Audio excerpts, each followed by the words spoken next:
Jeg valgte glæden over at være fattig, frem for ærgelsen over ikke at være rig. Og så er det jo lige meget, hvad man ikke arbejder med. Bare man er glad for det, man ikke laver. Man kan godt blive meget træt af ikke at lave noget. Men det gør ingenting. Man kan jo bare sove videre. En god dag, det er at vågne op og opdage, at man stadig har smøger og bajer på bordet. Så kan man se morgen-tv med dyne på, uden at skulle ud i samfundet for at fouragere. I øvrigt, hvorfor fås Tena ikke til mænd? Det er sgu da tit, når man står i kø nede i kiosken hos Mustafa for at aflevere tomme flasker og hente nye forsyninger, at man står med krydsede ben og prøver på at holde sig. Helt ærligt, hvis der nu blev lavet en rigtig mande-Tena, altså ligesom sådan en tyk vintersål til skistøvler størrelse 46, der kunne suge sådan cirka en hel liter væske. Det kunne give rene og tørre gulve i kiosken, så man ikke risikerede at ryge på røven i pytterne.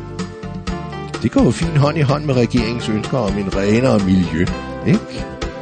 Apropos regeringen, så synes jeg, at jeg mangler nogle værktøjer for at kunne assimilere mig på arbejdsmarkedet. Jeg mangler nogle tiltag, der gør mig uundværlig for arbejdsgiverne og gør mig fit for fight, så også jeg kan få mindstelønnen på 82 kroner i timen, så jeg kan skære ud og holde fest, når jeg har fri. I ved, sådan med beluga kaviar til kun 31 timers arbejde per dåse. Eller hænge ud med kronprins Frederik på diskotek NASA og dele en flaske sprut til cirka 26 timers arbejde.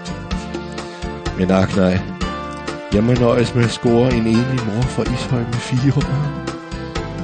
Det er til gengæld sikkert fisse, når først hun har fået børnene passet og har fri weekend. Så er hun ude på det, der er værre end døden for en ung mand. Ja, fisse er det halve liv, spiritus det hele. Kommer man fra bedre hjem, får man begge dele.